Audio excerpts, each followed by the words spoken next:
Students, Bismillahirrahmanirrahim. Assalamu alaikum.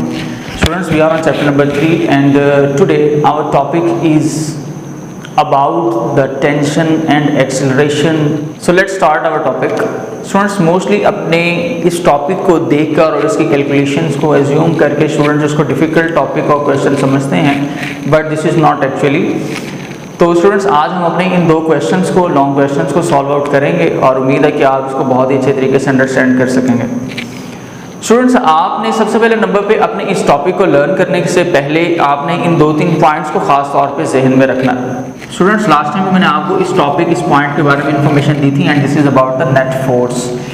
Students, कोई भी object जो हमारे पास अवेलेबल होगा, उस ऑब्जेक्ट पर जिसका मास m होगा, उस पर हमेशा एक ग्रेविटेशनल फोर्स एक्ट करती है और ग्रेविटेशनल फोर्स क्योंकि डाउनवर्ड है तो डाउनवर्ड होने की वजह से हमारे पास ऑब्जेक्ट नीचे की तरफ मूव करता है और हमें एक वेट शो करता है by the help of the product of these two things, that is the mass and gravitational force. तो स्टूडेंट्स, यहाँ पर हमारे पास फोर्स लग रही है इस ऑब्जेक्ट पर। हमने ये देखना है कि इस ऑब्जेक्ट पर टोटल फोर्सेस कितनी हैं। तो स्टूडेंट्स, यहाँ पर हमारे पास अगर टोटल फोर्सेस मिल जाएं तो हमें हमारी नेट फोर्स का पता चल जाएगा, लेकिन यहाँ पर हमारे पास इस वक्त सिर्फ और सिर्फ ग्रेविटेशनल फोर्स है। अब आप अपने माइंड्स में एक पुराने पॉइंट को जरा ज़हनशीन करें and that is about the Newton's third law of motion. Student, Newton's third law of motion में हमने ये कहा था कि every action in the universe has an equal reaction in magnitude but opposite in direction. So जितने भी actions होंगे उनका कोई ना कोई रिएक्शन अवेलेबल होगा लाजमी तौर पर। यहाँ पर हमारे पास एक्शन डाउनवर्ड है with the help of gravitational force, तो हमारे पास इसका रिएक्शन क्या होगा। स्टूडेंट्स, हम अपने इस रिएक्शन को पहले देखते हैं। According to the Newton's third law of motion, हमारे पास उसकी डेफिनेशन ये डिस्क्राइब करती है कि every action has equal reaction in magnitude but opposite in direction. तो अगर इसकी डायरेक्शन डाउनवर्ड है तो हम कंसीडर कर लेते हैं कि एक रिएक्शन होगा अपवर्ड जिसका मैग्नीट्यूड जो है वो सेम होगा ग्रेविटेशनल फोर्स से, but both these are opposite in direction. तो स्टूडेंट्स, यहाँ पर जो हमारे पास टोटल फोर्सेस लग रही हैं वो इस वक्त आपके सामने यहाँ पर शो हो चुकी हैं। लेकिन स्टूडेंट्स, अगर आपको एक और पॉइंट यहाँ पर मैं डिफाइन करता चलूँ and that is about the tension. तो स्टूडेंट्स, हम टेंशन किसे कहेंगे? आप एक बात को याद रखिएगा। फॉर एग्जांपल कि क्या हो अगर मैं अपने इस ऑब्जेक्ट को हैंग कर दूं। फॉर एग्जांपल कि मेरे पास ये ऑब्जेक्ट किसी टेबल पर या किसी सरफेस पर अवेलेबल नहीं है, बल्कि मैंने इसको by the help of string में, स्टूडेंट्स, इसको मैंने स्ट्रिंग के साथ बांध कर छत के साथ लटका दिया। तो स्टूडेंट्स, अगर यहाँ पर इस टाइम हम देखें तो हमारे पास ग्रेविटेशनल फोर्स डाउनवर्ड है। अब इसकी जो रिएक्शन फोर्स है अगर हम उसको एज्यूम करें तो हमारी यहाँ पर जो रिएक्शन फोर्स होगी वो यहाँ से अपवर्ड होगी। लेकिन स्टूडेंट्स, सेम अगर हम देखें कि यही रिएक्शन फोर्स हमारी इस स्ट्रिंग में शिफ्ट हो जाएगी। तो स्टूडेंट्स, जब भी कभी आपकी कोई फोर्स जो रिएक्शन फोर्स हो एक स्ट्रिंग के अंदर आ जाए, क्योंकि सेम ऑपोजिट डायरेक्शन में रहना है इन्होंने, मैग्नीट्यूड सेम होगा, तो इस ऑब्जेक्ट पर जो वेट है वो सारा का सारा इस धागे में, इस स्ट्रिंग के अंदर हमें ऑब्जर्व किया जा सकेगा।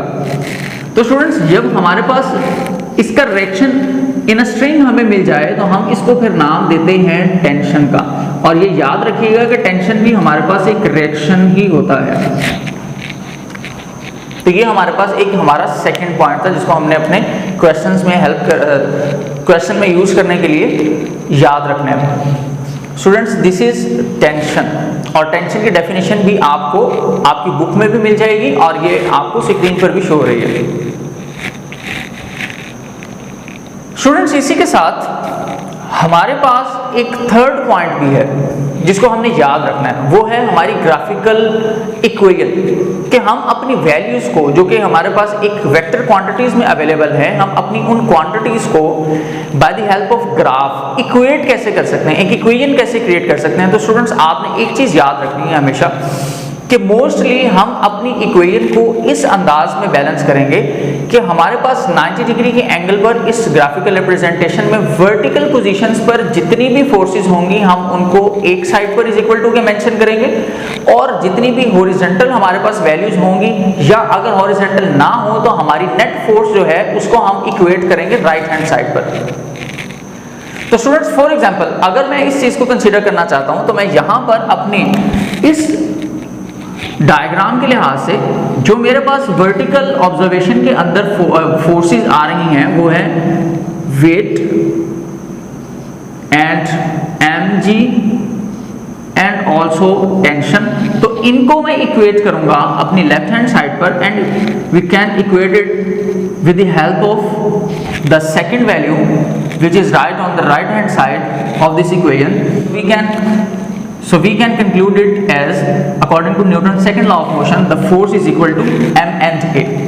अब स्टूडेंट्स हमने ये चीज याद रखनी है कि जो हमारे पास फोर्सेस नेचुरल वे के अंदर आ रही होंगी हम उन नेचुरल फोर्सेस को उन्हीं की डायरेक्शन में पॉजिटिव मेंशन करते हैं, और जो हमारे पास नेचुरल से रिएक्शन में आर्टिफिशियली हमारे पास ऑब्जर्व की जाए हम उनको विद नेगेटिव साइन शो करते हैं। जैसे फॉर एग्जांपल यहाँ पर मेरे पास जो वैल्यू आएगी इस फॉर्म के अंदर, क्योंकि ग्रेविटेशनल फोर्स हमेशा डाउनवर्ड है और ये बाय नेचर है, तो हम इसको ऐसे मेंशन करेंगे mg with a positive sign, और टेंशन क्योंकि रिएक्शन में है और इसका डायरेक्शन ऑपोजिट है, अगर हमारे पास ये टेंशन इसी डायरेक्शन में मूव करने लग जाती, ये ऑब्जेक्ट इसी डायरेक्शन में नीचे ग्रेविटी की तरफ मूव करने लग जाता, तो हम इसको भी पॉजिटिव लेते हैं। लेकिन यहाँ पर इस टेंशन की वजह से ये ऑब्जेक्ट यहाँ पर स्टक हो गया और अब मूव नहीं कर रहा, तो इसलिए यहाँ पर हमारे पास जो टेंशन है उसको हम नेगेटिव कंसीडर करेंगे एंड दिस इज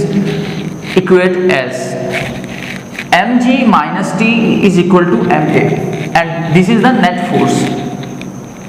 तो स्टूडेंट्स अब इन तीन पॉइंट्स को आपने अपने जहन में रखना है और चलते हैं हम अपने टॉपिक की तरफ।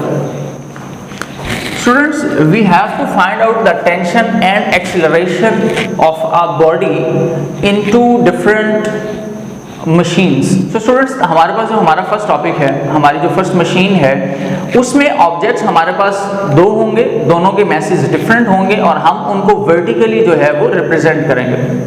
स्टूडेंट इसी के साथ सबसे पहले हमने अपनी इस इक्वेशन को, इस डायग्राम को बैलेंस करना है। हम अगर देखें कि यहाँ पर हमारे पास इस ऑब्जेक्ट पर कौन कौन सी फोर्सेस लग रही हैं तो हम उनको यहाँ पर रिप्रेजेंट कर लेते हैं। Students first of all greater mass की वजह से इस ऑब्जेक्ट पर ग्रेविटेशनल फोर्स एक्ट होगी। इस ऑब्जेक्ट के पास मास है m1 जो कि एक ग्रेटर मास है। इसी तरह सेकंड जो बी पॉइंट है इसका मास m2 होगा which is smaller than the mass of object a। इसी तरह स्टूडेंट्स इस पर भी डाउनवर्ड ग्रेविटेशनल फोर्स एक्ट होगी। स्टूडेंट्स अब हमने क्लासिफिकेशन करनी है। यहाँ पर मास और g की वजह से एक वेट क्रिएट होगा, इसी तरह से m2 की वजह से यहाँ पर भी वेट क्रिएट होगा। स्टूडेंट्स अब यहाँ पर दोनों हमारे पास एक्शंस आ चुके हैं, अब हम इनके रिएक्शंस को भी ऐड करते हैं। स्टूडेंट्स इस ग्रेविटेशनल फोर्स की वजह से जो इसका रिएक्शन होगा वो इन अ स्ट्रिंग हमें मिलेगा एंड दैट इज T। सो हम इसको यहाँ पर टेंशन के नाम से मेंशन करेंगे। सो T रिप्रेजेंट टेंशन।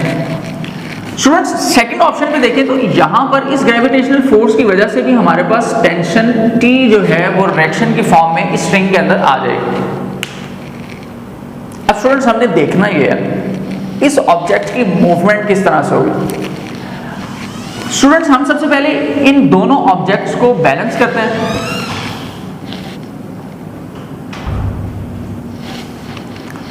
स्टूडेंट्स हम सबसे पहले अपने इन दोनों ऑब्जेक्ट्स को बैलेंस करते हैं इक्वल लाइन के अंदर और देन फिर हम इनको फ्रीली मूव करने देते हैं। जैसे ही हम इनको फ्री छोड़ेंगे हमारा ग्रेटर मास ग्रेविटेशनल फोर्स की वजह से ज्यादा वेट क्रिएट करेगा और उसकी वजह से ये ज्यादा नीचे की तरफ मूव करेगा।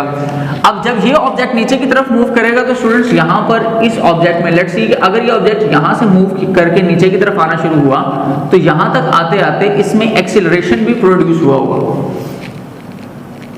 और इस एक्सीलरेशन की जो डायरेक्शन है स्टूडेंट्स वो भी डाउनवर्ड होगी। अब इस मास की वजह से ये ऑब्जेक्ट अपवर्ड मूव करेगा और इसकी जो ग्रेविटेशनल फोर्स और वेट था वो इसको हेल्प नहीं करेगा। और यहाँ पर सारी की सारी फोर्स इस ऑब्जेक्ट की ग्रेविटेशनल फोर्स जो थी वो इस टेंशन के साथ ही शिफ्ट होकर इस तरफ मूव करना शुरू कर देगी और इसका जो एक्सीलरेशन है वो भी इस साइड पर मूव करना शुरू कर देगा। इसका जो एक्सीलरेशन है वो भी इस साइड पर मूव करेगा। तो स्टूडेंट्स ये हमने अपनी इस डायग्राम को अपनी तमाम की तमाम फोर्सेस के साथ जो है वो बैलेंस कर लिया। अब हमने इन्हीं बैलेंसिंग को यूज करते हुए हम इक्वेशंस क्रिएट करेंगे और उन इक्वेशंस की मदद से फाइंड आउट करेंगे टेंशन और एक्सीलरेशन को, जो हमारे पास यहाँ पर शो हो रही है, tension and acceleration, tension and acceleration. Students यहाँ पर आपको एक और की पॉइंट बताता चलूं, हम अपनी इस मशीन को नाम देते हैं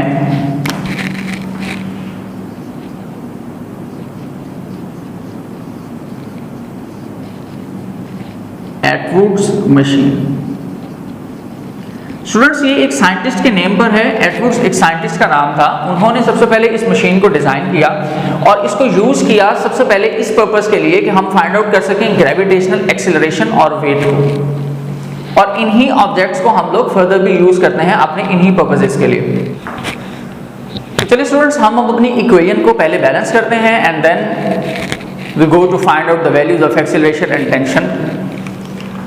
स्टूडेंट सबसे पहले नंबर पे अगर हम बात करें अपने पॉइंट ए की,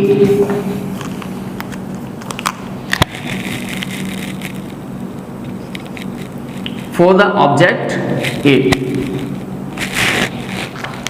स्टूडेंट्स यहां पर ए ऑब्जेक्ट की जो हमारे पास एक इक्वेशन बनेगी, हम उसको इस तरह से लिख सकते हैं। फॉर एग्जांपल कि ग्रेविटेशन फोर्स डाउनवर्ड है तो इट्स मींस कि दैट इज पॉजिटिव। इसी तरह वर्टिकल लाइन में जो हमारे पास फोर्सेस आ रही हैं दो हैं, सबसे पहले नंबर पे gravitational force and then the tension in a string. Gravitational force की वजह से ऑब्जेक्ट नीचे मूव कर रहा है तो इसलिए ये पॉजिटिव रहेगी। टेंशन क्योंकि अपवर्ड शो कर रही है एक रिएक्शन की फॉर्म में, ये अगेंस्ट द ग्रेविटी मूव कर रही है तो इसलिए इसकी पॉइंट की जो वैल्यू है वो नेगेटिव रहेगी।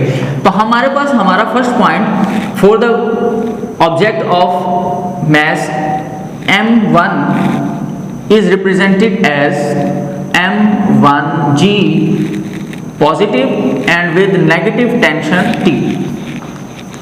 स्टूडेंट्स इसी तरह से अब अगर हम अपनी इसको एक इक्वेशन की फॉर्म में मेंशन करना चाहें तो हमारे पास इक्वेशन में राइट हैंड साइड पर भी कुछ और चीजें चाहिए। तो हम ये चेक करेंगे कि या हॉरिजॉन्टल हमारे पास कोई फोर्सेस अवेलेबल है, अगर नहीं है तो we can equate it with the net force. तो स्टूडेंट्स यहाँ पर हमारे पास m1g minus t and net force, so force you know that is equal to ma, so we can write it as m1g minus t is equal to ma and this is our first equation। Students अब चलते हैं अपने second point की तरफ, एक B object की तरफ, और इसकी भी इक्वेशंस को हम लोग फाइंड आउट करते हैं।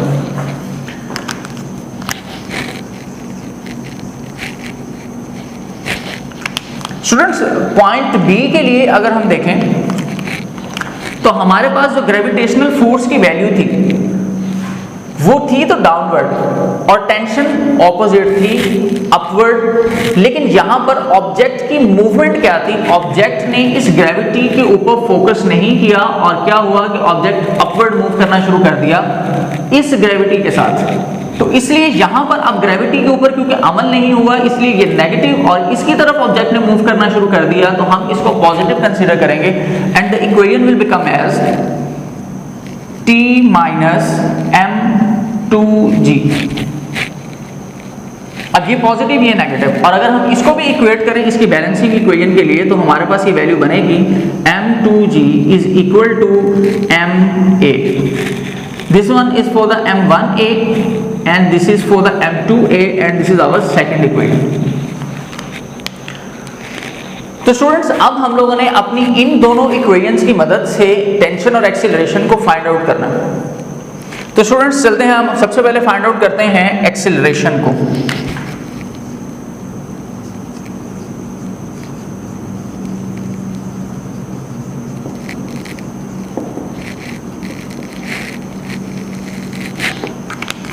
Students, to find out the value of acceleration, now here at we have to add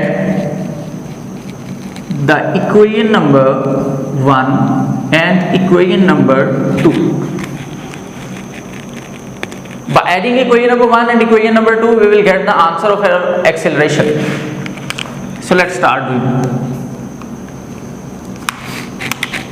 students यहाँ पर हमारे पास एक और पॉइंट ध्यान में रखिएगा, हम हमेशा अपनी इक्वेशंस को जब ऐड करते हैं तो लेफ्ट हैंड साइड को लेफ्ट हैंड साइड पर और राइट हैंड साइड को राइट हैंड साइड पर ऐड करता है। सो हमारे पास यहाँ पर जो इक्वेशन स्टूडेंट्स बनेगी, and that one is m1g minus T plus t minus m2g is equal to m1a plus m2a।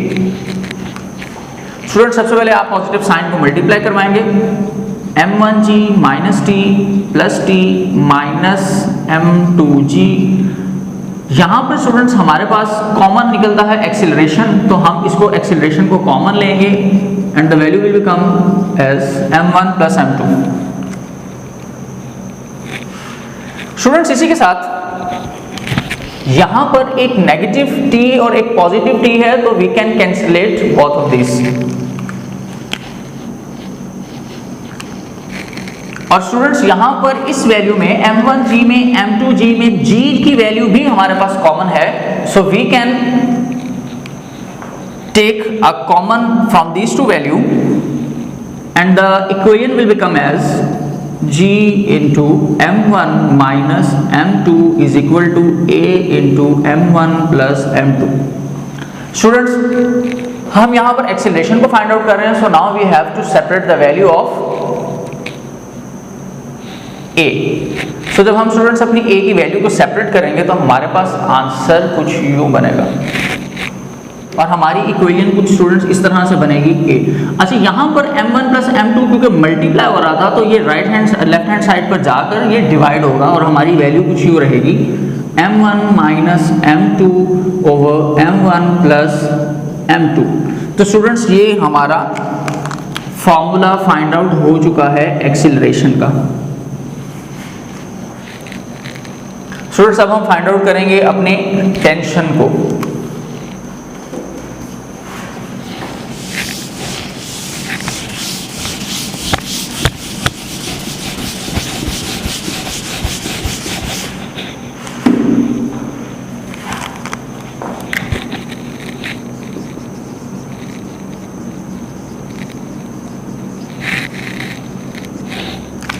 Students यहाँ पर अगर हम अपनी इक्वेशंस को सॉल्व करना चाहें और उनको सॉल्व करके हम अपनी वैल्यूज को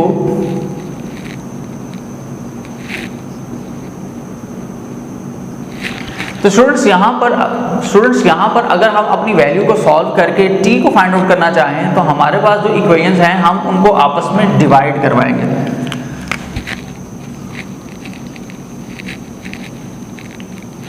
तो स्टूडेंट्स यहाँ पर हम अपनी इक्वेशन को डिवाइड करवाते हैं, equation number 1 by equation number 2।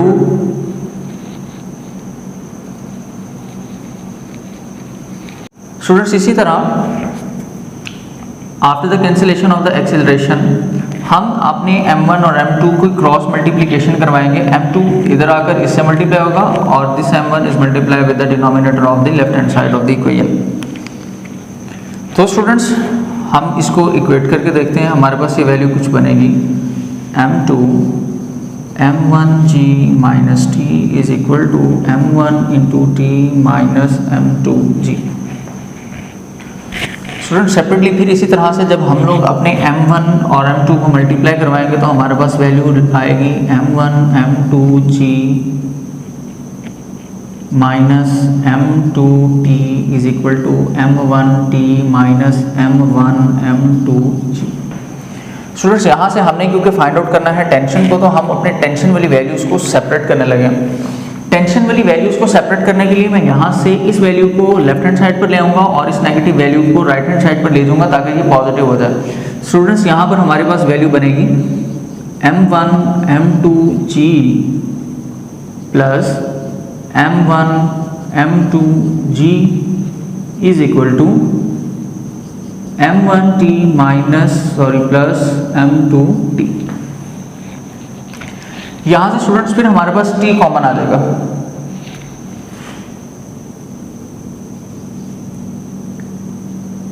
और इनके अंदर से स्टूडेंट्स हमारे पास जो वैल्यू कॉमन आ रही है वो दोनों की दोनों ही हमारे पास कॉमन आ सकती हैं, लेकिन हम यहाँ पर अपने g की वैल्यू को कॉमन लेंगे।